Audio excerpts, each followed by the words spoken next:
Police के द्वारा एक पत्रकार को अपशब्दों की मर्यादा तार तार इतना गंदा गंदा गाली दे रहा था। जाते के साथ जो एक ड्राइवर रहता है मेरे नोज पे हिट करता है, एक फट मारता है, उसके बाद गाली देता है। हम बोले हमको क्यों मारे आप? बोला तुमको बताते हैं चलो। हम बोले चलिए खाना चाहिए, तुमको शराब माफिया घोषित करके तुम्हारा यहाँ इनकाउंटर कर देंगे। प्रशासन बोलती है। प्रशासन अब बताइए, एक पत्रकार को जब पुलिस बोलेगा तो वो मेरे सामने साक्षात यमराज हुआ। इतना कुछ सेकंडों का फासला मिला, हम भागे, चिल्लाते हुए रोड पे गए, बोले कि बचाओ हमको, पूरा पुलिस इनकाउंटर कर देगा, शास्त्री नगर पुलिस इनकाउंटर कर देगा। क्या इस प्रकार बिहार में सुरक्षा दीजिएगा? क्या इस प्रकार बिहार का विकास होगा? किस प्रकार बिहार में बहाल है? किस प्रकार बिहार की प्रशासन सुरक्षा दे रही है? पुलिस का गुंडाराज है। पुलिस को जिस तरह से फ्रीडम मिला हुआ है ना, ये उतना भी नहीं मिलना चाहिए प्रशासन को। जब पुलिस हर दिन ऐसी वारदात गुजरती रहती है। कभी ब्लॉगर को रोक दिया जाता है रोड पर, तमाचा मार दिया जाता है। कभी एक बाइक वाले ब्लॉगर, बिल्कुल ब्लॉगर को रोक दिया। आपका ध्यान सिर्फ एक शराब के पीछे पड़ा हुआ है। आप नीति आयोग को नहीं मानते हैं, आप क्राइम रेट ग्राफ को नहीं मानते हैं। बिहार में आपका स्वागत। जी हाँ, बिहार में किस प्रकार से स्वागत हो रहा है, हर दिन मीडिया के प्रथम पृष्ठ पर और डिजिटल मीडिया के टीवी स्क्रीन पर छाया रहता है। हर हाल में नीतीश कुमार ये वादा करते हैं कि यहाँ क्राइम 0% है, लेकिन ऐसा होता नहीं। बातें कुछ ऐसी घटी है बिहार में कि हमें कहने में भी शर्म आ रही है। नमस्कार, आप देख रहे हैं बेधड़क बात। मेरा नाम वसीम रज़ा हुआ। मेरे साथ मौजूद हैं एक हमारे ही पत्रकार, जिन्हें कुछ दिन पहले प्रशासन द्वारा सताया गया था। पूरा मामला क्या है, हम अगर ख़ुद बोलेंगे तो आपको लगेगा कि कुछ बढ़ा चढ़ा के बोल रहा है। इसलिए हम सीधे उनके तरफ माइक करते हैं और उनसे जानते हैं पूरा मामला क्या था। सबसे पहले बहुत बहुत स्वागत है आपका। संतोष जी, क्या हुआ था उस दिन? घटना ये 4 तारीख की 4 तारीख की घटना थी। 4 तारीख पूरी वारदात क्या हुई थी? पूरी वारदात हम लोग तो जानते हैं, यहीं रहते हैं। बिल्कुल। ज़्यादातर राजद कार्यालय के आसपास ही हम लोग रहते हैं। शाम में लालू जी का एक स्टेटमेंट आया था दिल्ली से, उसका पीटीसी वगैरह मार के हम घर चल गए जी। घर गए, थोड़ा सा रेस्ट करके फिर हम वापस आने लगे। यानी मेरा जो था एक लड़का, वो बोला कुछ सामान वगैरह खरीदेंगे चलिए, तो हम बोले चलिए जा ही रहे हैं तो कुछ रिपोर्टिंग भी कर लेंगे। फिर जो बैग हम रखते हैं वो बैग लेकर हम वहाँ से निकल गए। जब वहाँ से आते हैं सब उधर जो जाता नहीं है, क्या बोलता है, दीघा का जो है, दीघा जो जाता है, दीघा का तरफ, हाँ नहीं, दीघा बेली रोड, बेली रोड दीघा के पास, वहाँ पे आप जब उधर से जब आइएगा तो आपके राइट साइड में बहुत सारे लोग बैठे हुए रहते हैं। बिल्कुल। वहाँ से बहुत सारा आवाज़ आ रहा था लेडीज़ का। अच्छा। बहुत ज़्यादा क्राउड था, बहुत ज़्यादा लेडीज़ का आवाज़ आ रहा था, बहुत ज़्यादा। हम सोचे क्या हो रहा है। उसके बाद जस्ट हम गाड़ी रोके। गाड़ी रोकने के बाद देखते हैं कुछ पुलिस वाले महिलाओं को धर पकड़ कर रहा है। उस वक्त हम जेंट्स प्रशासन महिला को पकड़ रहे थे। उस वक्त हम ध्यान नहीं दिए थे कि महिला था कि पुरुष था, बस हम मोबाइल निकाल के वीडियो बनाने लगे। जैसे हम वीडियो बनाने लगते हैं, एक पुलिस वाला मेरा मोबाइल छीन लेता है। यहाँ से अब वारदात स्टार्ट होता है। जब हम मेरा वो मोबाइल छीनता है तो आपके पास वो वीडियो हम भेज देंगे। दूसरा भी मोबाइल के माध्यम से देखिए, मेरा उसमें तू में हो रहा है, हम दोनों में। उसके बाद और एक पुलिस वाला आता है पीछे से, वो भी हमसे शायद कुछ बोलता है, अभी ध्यान में नहीं है, वो वीडियो देखिएगा तो पता चलेगा। तू में होता है। तू में होने के बाद कुछ देर बाद जब उसको हम आईडी दिखाते हैं, वो तो मेरा मोबाइल दे देता है। पर जो मेरे पीछे पुलिस वाला था वो फिर जाता है किसी को पकड़ने के लिए। उसके बाद जब वो मेरा सारा चीज़ दे देता है तो उसके बाद हम बोलते हैं आप मेरा क्यों मोबाइल छीने थे, क्या हक है आपको मेरा राइट मोबाइल छीने का। इतने में पीछे से 2 पुलिस वाला आता है, बोलता है चलो तुमको हम बताते हैं तुम्हारा मोबाइल हम क्यों छीने। हमको गाड़ी में बिठा लेता। हम बोले कहाँ लेके जाइएगा? बोला शास्त्री नगर थाना। बोले चलिए कोई दिक्कत नहीं। जैसे ही हम गाड़ी में बैठते हैं, 2 आगे में 2 पीछे पुलिस वाला मेरे साथ बैठ जाता है, हम बीच में। उसके बाद क्राइम वो चालू कर देता है मेरे साथ। क्या गंदी गालियाँ प्रशासन द्वारा पुलिस के द्वारा एक पत्रकार को अपशब्दों की मर्यादा तार तार इतना गंदा गाली दे रहा था। जाते के साथ जो एक ड्राइवर रहता है मेरे नोज पे हिट करता है, एक फट मारता है, उसके बाद गाली देता है। हम बोले हमको क्यों मारे आप? बोला तुमको बताते हैं चलो। हम बोले चलिए थाना चलना, चलिए कोई दिक्कत नहीं। थाना में CCTV कैमरा रहता है, वो हमको नहीं मार सकता। जो करता प्रताड़ित करना था वो हमारे साथ गाड़ी में ही करता। उसके बाद जो हमको मोबाइल दिया था, फिर यही मोबाइल है, वो मेरा मोबाइल फिर हमसे छीन लेता है। हम चुपचाप से बैठते हैं रोते हुए, हम थाना के पास जाते हैं, पर वो हमको थाना नहीं ले जाके, थाना के पीछे एक बैक यार्ड है जहाँ अंधेरा रहता है, वहाँ ना ही CCTV कैमरा नहीं, वहाँ हमको लेके जाता है। वहाँ पर भी जो बंदा हमको वहाँ पुलिस वाला मारा था दो, और हम वहाँ पे गोर पकड़ रहे हैं, प्लीज़ हमको मत मारिए, मगर वो हमको मार रहा था।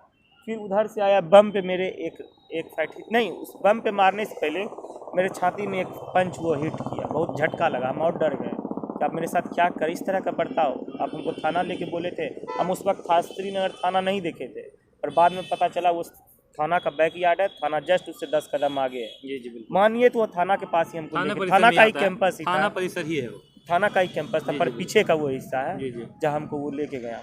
फिर वहाँ पे 2 हेड कांस्टेबल को बुलाया, एक पूरा मोटे जैसा था और एक दुबले पतले था। मोटे वाले को तो हम पहचान लेते, उस दिन थाना में गए, उस दिन भी वो था थाना में। उसके बाद हम गौर पड़ते हैं, इतना डर उस वक्त मेरे अंदर में था कि हम अभी बता नहीं सकते उस वक्त मेरे अंदर क्या चल रहा था। बहुत ज़्यादा हम डर गए थे। उनसे बोल रहे थे कि हमें माफ़ कीजिए, अगर आप मेरे पास वीडियो है मोबाइल से डिलीट कर दीजिए, हम किसी को कुछ नहीं बोलेंगे। हमको बोला, तब उसका कहना था हम तुमको बताते हैं, तुमको शराब माफिया घोषित करके तुम्हारा यहाँ इनकाउंटर कर देंगे। प्रशासन बोलती है, प्रशासन बोलती है। अब बताइए, एक पत्रकार को जब पुलिस बोलेगा तो वो मेरे सामने साक्षात यमराज था। इतना निरंकुश, इतना वैसी, इतना दरिंदा टाइप का वो मेरे साथ बर्ताव कर रहा था। वो लग रहा था वर्दी हम उनको बोले, वर्दी देखने के बाद आदमी प्रोटेक्ट महसूस करता, पर उनसे डर और भय जो था अब पता चल आम आदमी पुलिस से क्यों डरता है।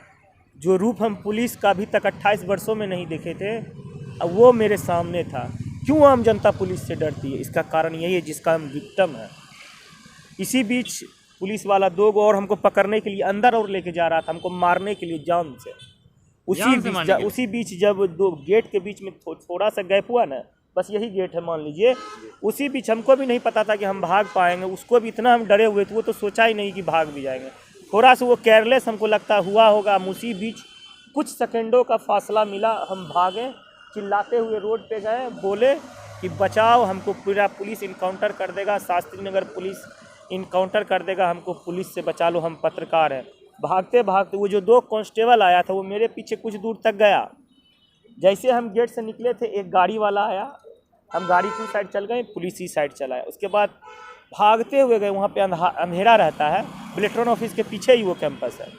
भागते भागते वो 2 पुलिस वाला मेरे पीछे आया। अगर CCTV कैमरा 4 तारीख का निकलेगा तो सारा चीज़ क्लियर हो जाएगा, क्या क्या हुआ था बेली रोड में, किस तरह से हम बेली रोड में ऑटो में पकड़ के हम भागे थे वहाँ से, वो हम जानते हैं। ये वारदात नीतीश कुमार जी, आप कहते हैं, आपके जीतने के बाद लोग कहते हैं कि बिहार में बाहर है नीतीश कुमार है। अगर नीतीश कुमार के राज्य में आम लोग तो छोड़िए, पत्रकार तक असुरक्षित है। पत्रकार को शराब माफिया बना करके घोषित कर करके इनकाउंटर करने का प्लान कर रहे हैं। अगर आपके प्रभारी, अगर आपके वर्दी वाले, तो बिहार कैसे सुरक्षित है? हम आपको बता दीजिए नीतीश कुमार, कैसे बिहार सुरक्षित है? क्या लगता है जिस प्रकार ये वारदात हुई हमारे मित्र के साथ, क्या इस प्रकार सुरक्षा कर रहे हैं?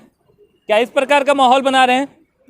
असंतोष जी, इस प्रकार जो वारदात पूरी हुई है, असंतोष जी, हम सवाल ये पूछना चाहेंगे कि पत्रकार को जिस तरीके से डराया गया, धमकाया गया, वारदात जिस तरीके से आपने बताई, आपको मार डालने की कोशिश भी की गई, नहीं भागते तो पक्का। प्रभारी ने आपसे उसके बाद मुलाकात की, प्रभारी का कोई जवाब नहीं आया, या उस मामलात में प्रभारी कहाँ थे?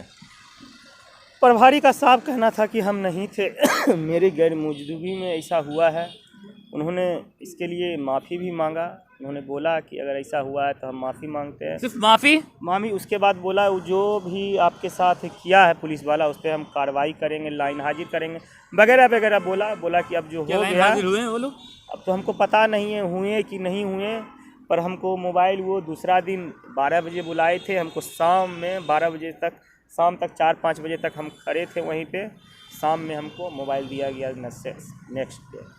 संतोष जी, क्या लगता है किस प्रकार बिहार में बहाल है, किस प्रकार बिहार की प्रशासन सुरक्षा दे रही है? पुलिस का गुंडाराज है। पुलिस को जिस तरह से फ्रीडम मिला हुआ है ना, ये उतना भी नहीं मिलना चाहिए प्रशासन को।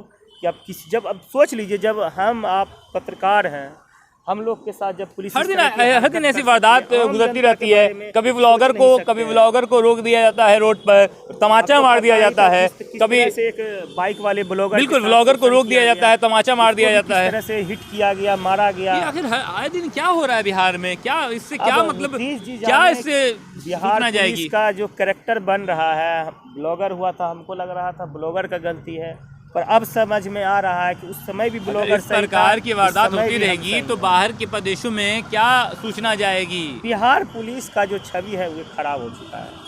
प्रदेश में सूचना चाहे ब्लॉगर, एक नामी blogger, home minister Nitish Kumar है, खुद वो होम मिनिस्टर है, खुद वो कानून मंत्री है बिहार के, उन्हीं के द्वारा फ्रीडम दिया गया है पुलिस वाल। सबसे बड़ा बात है, पुलिस अभी वर्तमान में सारा कुछ छोड़ के आपके जो DIG है वो जाके शराब की बोतलें खोजती हैं, तो बताइए फिर अदर क्राइम का क्या होगा?